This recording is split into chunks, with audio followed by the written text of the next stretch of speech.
May I now have the privilege of requesting Honorable Mrs. Justice B.V. Nagaratna to kindly address this illustrious gathering. Please, my ladies. Namaskar and good afternoon to everybody. I am conscious of the fact that I am the last speaker, but I have the pleasant duty of giving the closing remarks of this consultation. My distinguished colleagues, Justices Prasanna Varle and Koteshwar Singh of the Supreme Court of India, Honorable Chairpersons and members of the Juvenile Justice Committees and POCSO Committees of the High Courts, Sri Rajesh Agarwal, IAS, Secretary, Ministry of Social Justice and Chief Disabilities Commissioner, Government of India, Sri Anil Malik, IAS, Secretary, Ministry of Women and Child Development, Government of India, Ms. Soledad Herrero, Chief of Child Protection, UNICEF, Secretaries and officers from various ministries, Government of India and state governments, member secretaries, conveners of Juvenile Justice Committees of the High Courts, representatives of the NCPCR and State Commission for Protection of Child Rights, disability commissioners from the states, representatives of Team UNICEF in India, Mr. Gopal Mitra, UNICEF Global Head on Disability and Development, experts and panelists who have enlightened us during the 2 days, Secretary General and Registrars of the Supreme Court of India, distinguished invitees, members from the media, ladies and gentlemen. As I told you, I have the pleasant duty of delivering the closing address this afternoon after a 2-day enriching 9th round of the National Annual Stakeholders Consultation on Child Protection, which is coming to a close on a promising and reassuring note. The broad theme of our consultation is protecting the rights of children living with disability, focus on CICL and CNCP, and intersectionality of disabilities. The Nobel Prize-winning diplomat and former Secretary General of the United Nations, Mr. Kofi Annan said, and I quote, "There is no trust more sacred than the one the world holds with children. There is no duty more important than ensuring that their rights are respected, that their welfare is protected, that their lives are free from fear and want, and that they can grow up in peace." Unquote. Articulated in an admirable prose, his vision is undeniably shared by everyone present here today. I applaud this shared commitment and for giving force to the aforesaid words for the welfare of children living with disabilities who are stated to be more in rural India than in the urban areas. If I may dilate, our sacred trust with children is bound to be a thread of responsibility that extends to every succeeding generation. The goal of every successive round of National Annual Stakeholders Consultation has been to reimagine justice and society such that our succeeding generations inherit a view of moral and ethical values which fosters greater accessibility and encourages representation all round. The manifestation of consultative growth and goals envisioned over the last 2 days calls for unflinching commitment to realizing rights and justice for children living with disabilities. I consider it a privilege to observe that through a blend of evidence-based legal analysis and experimental sharing, participants have attempted to inch towards a community where a child is free from the invisible shackles of society and where children living with disabilities are emboldened to interact with the state. This vision is rooted in the need for a juvenile justice system that supports the pro-social development of children and youth.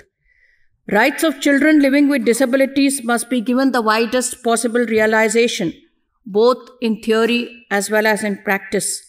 The time is now to ensure that children living with disabilities are provided with the complete scope of affirmative action and positive assistance to ensure that they can be constructive citizens. This vision is in consonance with the essence of Subclause 2.3 of Article 8 of the Convention on Rights of Persons with Disabilities, which provides that the state parties must undertake to adopt effective and immediate measures to promote recognition of the skills, merits, and abilities of persons with disabilities. Throughout and beyond this consultation, our focus is on strengthening the juvenile justice system by facilitating rehabilitation of children within the scope of the Act. An equally crucial area of focus has been to understand and contribute to the design of a social support structure that branches from the roots of parental support to a skilled child protection cadre. These safeguards are essential, particularly having acknowledged that indisputably there is a chasm between the ideals of the Juvenile Justice Act 2015 and their implementation. I implore all gathered here to endure towards cultivating an environment that enables children living with disabilities the space to enjoy their childhood and develop with dignity. I have no hesitation in stating that substantively diverse and truly enriching discussions have made the 9th round of our consultation a meaningful one. On that note, I am indebted to Honorable the Chief Justice of India, Dr. D.Y. Chandrachud, for setting an instructive direction for the consultation with his edifying inaugural address and releasing the handbook concerning persons with disabilities. His erudite and humanist approach to securing the best interest of children is a guiding light for all present and also underlines the spirit of this consultation. I must acknowledge the team which has prepared the handbook and particularly to Mr. Vasu. I thank the distinguished invitees, including Honorable Minister for Women and Child Development, Srimati Annapurna Devi, Ms. Cynthia McCaffrey, Country Representative, UNICEF India, Sri Rajesh Agarwal, Chief Disabilities Commissioner, and Sri Anil Malik, IAS, Secretary, Ministry of Women and Children, for their commitment to strive towards the cherished goal of accessible justice for children living with disabilities.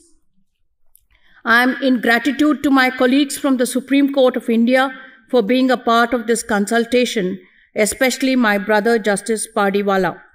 On behalf of the Juvenile Justice Committee, Supreme Court of India, I am grateful to the Honorable Justices of the Juvenile Justice Committee, the chairpersons of both the committees, and I am grateful that their presence from all over India has been really meaningful for this session, for leading an active participation in the deliberations and directing our efforts towards reinforcing the intent and implementation of the JJ Act.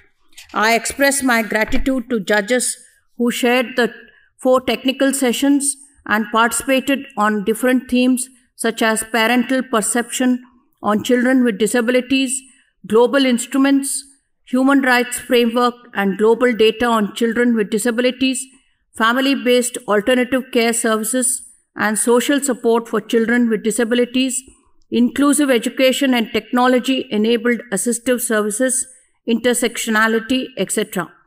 This consultation owes its success to their astute knowledge and earned expertise on topics of intergenerational importance. I express my gratitude to distinguished panelists and every member of this consultation for avidly participating in substantive and incisive deliberations. Our broadened horizons of uncertainties and vulnerabilities faced by the juvenile justice system would not have been possible without your perceptiveness and interdisciplinary knowledge sharing. Over the course of the last 2 days, there has been an unanimous admiration of India's unwavering national commitment towards the rights of persons with disabilities and especially children with disabilities. This unflinching national resolve has been evidenced in the large part of the India's ratification of the UNRDP and UNCRC and the comprehensive, well-intentioned legislative framework in India. The first technical session's exposition on the development of global instruments and national legislation was an eye-opener for 2 reasons. Firstly, the discourse encapsulated the intent of global instruments and merits of India's legislative framework. Secondly, it showed that a top-down approach is unlikely to lead to meaningful outcomes unless we make concerted efforts to recognize that while disability is an omnibus term, the experiences it shadows are unique in their own right and call for focused and targeted policy making. Last year, we started collecting disaggregated data. It is now up to us to not miss the signal for the noise and provide assistance that emboldens supported decision making, not substituted decision making. As panelists rightly stated, the first step in that direction would be to come together across sectors and ministries. I was elated to know that Mission Vatsalya takes steam from the convergence of 14 ministries. It is my sincere hope that the legislative intent of leveraging technology will soon result in an exclusive and dedicated 24/7 child helpline led by a dedicated sensitization and training of frontline workers exclusively for children with disabilities, not only at the Government of India level, but in each state. It was asked yesterday by a member of the audience that how could we implement rapidly these salient steps and goals we so talk of. This is one of the ways in which we could. Honorable the Chief Justice of India beautifully reflected on the directed conversation on the need to create an inclusive environment. The answer is simple. Children living with disabilities are first and foremost children. They have the right to enjoy and consume media. They have a right to safety and reside in a family environment. They have a right to develop in a family environment. Like all children do, they have right to make mistakes and grow from them. They have a right to be constructive and accountable citizens in the community. I implore to this audience to carry this message. Our parochial view that for long sought to patently brush under the carpet the success and failure of persons living with disabilities and to treat them as a fad for our self-aggrandizement must now stop. Even if a person living with disability finds themselves short of their goals, it is our responsibility to stand as a pillar of support and not use their disability as a tool for consolation to settle for less. To do so would be to view them as less than any other citizen. To borrow from Justice Rekha Palli, as she mentioned yesterday, persons with disabilities deserve to be just seen as another normal person. I would also like to thank the secretaries and other officers of different governments, departments, both state and central, such as the Department of Women and Child Development, Department of Social Welfare, Department of Education and Legal Affairs, who joined us and shared their experiences, thoughts, and ideas. I would like to thank representatives of law schools, representatives of different NGOs and civil society organizations who joined us, either as panelists or as participants. We are especially duty-bound to appreciate the resource persons whose absorbing presentations and engaging discussions took us to unexplored questions and have reinforced our spirit to take tangible steps. This round of the national consultation was unique for embracing novel perspectives from the experience of legal practitioners on the impact that representation and social support can have on children living with disabilities. I thank advocates Rahul Bajaj and Sara Sani for bringing to the fore their experiences. I would like to profusely thank Team UNICEF India for their unflinching commitment towards children and the 9th round of National Annual Stakeholders Consultations. It behoves me to acknowledge and appreciate the creativity and efforts of the UNICEF and the production team, which tirelessly worked on producing the documentary film and the mission statement for inclusion by children with disabilities titled Invisible No More. I am also grateful to the Secretary General and Registrars of the Supreme Court of India, officers and staff of the registry, and my own secretariat led by Dr. Mukesh Nasa, without whose painstaking attention to detail, immeasurable effort, and diligent planning, this consultative forum would not have transpired. I must place on record my sincere appreciation and thanks to Srimati Himani Sharat and Sri Ravi Shanti Bhushan, conveners of the Juvenile Justice Committee, Supreme Court of India, for their unparalleled efforts dedicated to planning and hosting this consultation. A special thanks to all the compeers, sign language interpreters, and volunteers who have selflessly offered their time and energy in ensuring the seamless execution of this event, and particularly ensuring that we were all on time for our sessions. Their enthusiasm, hard work, and dedication have not gone unnoticed, and we are incredibly grateful for their contributions. I would also be remiss if I do not thank the members of the media, for it is they who spread awareness about the developments in child rights jurisprudence. They must be lauded for their relentless efforts on this front and for their coverage of this consultation through print, electronic, and digital media. I thank each one of you for traveling from all over India and converging for this consultation. Many thanks to all those present here whom I may not have referred to in particular. I once again appeal to all to contribute in whatever manner possible towards ensuring the safety and progress of every child in the country. I exhort every one of you to take a pledge to help and assist children who are in need of care and protection or who are in conflict with law. The way ahead is not to assume that we can be the sole guardians of the experience and voices of children living with disabilities, but to provide an unconditional and accommodating platform that allows them to elevate themselves, their individual and shared experiences on an equal basis with other children. Beyond a virtue, this is also a duty spelled out in Clause 3 of Article 7 of the Convention on Rights of Persons with Disabilities, which requires parties to ensure that children with disabilities have the right to express their views freely on all matters affecting them, their views being given due weightage in accordance with their age and maturity on an equal basis with other children, and to be provided with disability and age-appropriate assistance to realize that right. Consultations such as these are supposed to be given a direction to our steps by interdisciplinary engagement and reinvigorate our commitment to the goal. Undeniably, it has to build on a desire to take transformative steps. One of the ways is that the Juvenile Justice Committee of each High Court could have a website for children and their needs and for implementation of the acts. The website could be a part of the website of the State Legal Services Authority in the state language as well as in English language.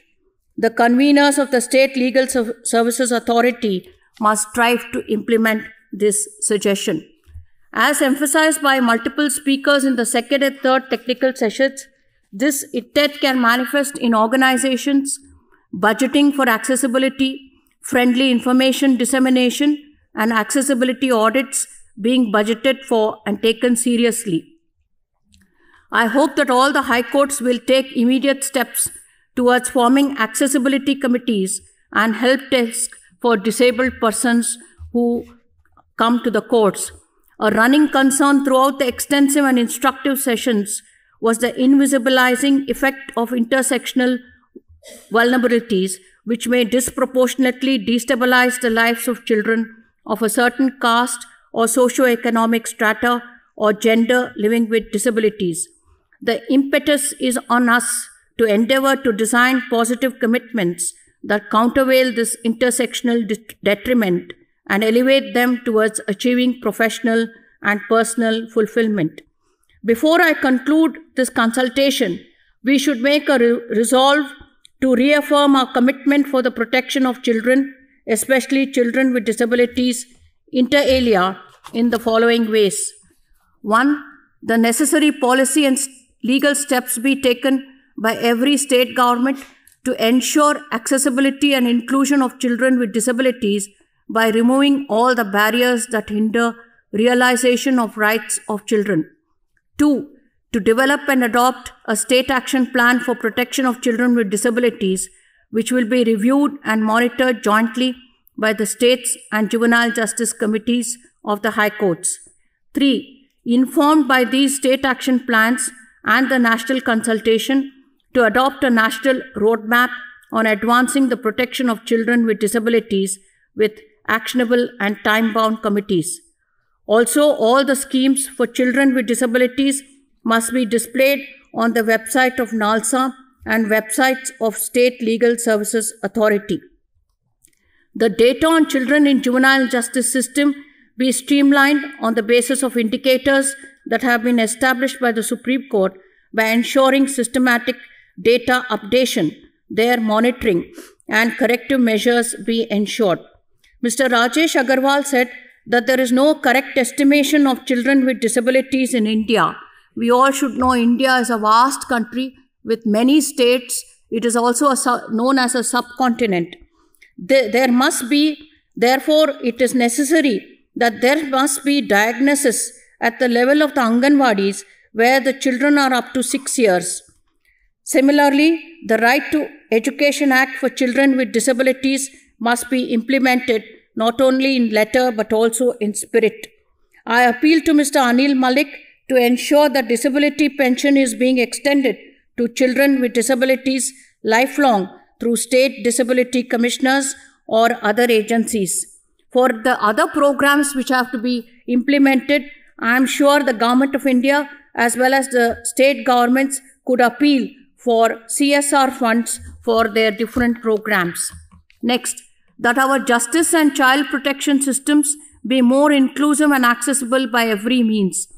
Efforts must be made to ensure that children with disabilities grow in a nurturing family environment. We will follow all approaches and processes to achieve this and more. The learned High Court judges must take a lead in seeing that the interpretation that they give to such kind of cases which come up before them would be a real eye-opener and a guidance for the states as well as the Government of India to ultimately implement them. Next, that the Handbook on Disabilities and the mission statement titled Invisible No More must be read by all concerned, disseminated and followed in our day-to-day lives as we engage with children with disabilities in our respective positions and capacities. I am sure the Supreme Court would ensure that the handbook is made available to all the courts in digital as well as in the hard copy. I also request Justice Maushmi Bhattacharya to share her presentation with the Juvenile Justice Committee, Supreme Court, so that we can in turn share it with all the directors of the state academies and national judicial academies as for onward transmission to judicial officers, and it would be a kind of a ready reckoner for the judicial officers to deal with various aspects of intersectionality. This will be also shared with the UNICEF for their consideration. The conclusion of this consultation gives a reinvigorated impetus to our commitment. The object of gathering at this consultation will be realized only when we all glean the spirit of deliberations and presentations hosted here and inculcate it in our daily lives and affairs and decision-making processes. Our tenacious resolve must be to allow children living with disabilities access to society that acknowledges their unique abilities and amplifies their voices with dignity and respect. On that hopeful note, I once again thank each one of you for your presence and for your participation. Thank you all again for your attention. Namaskar.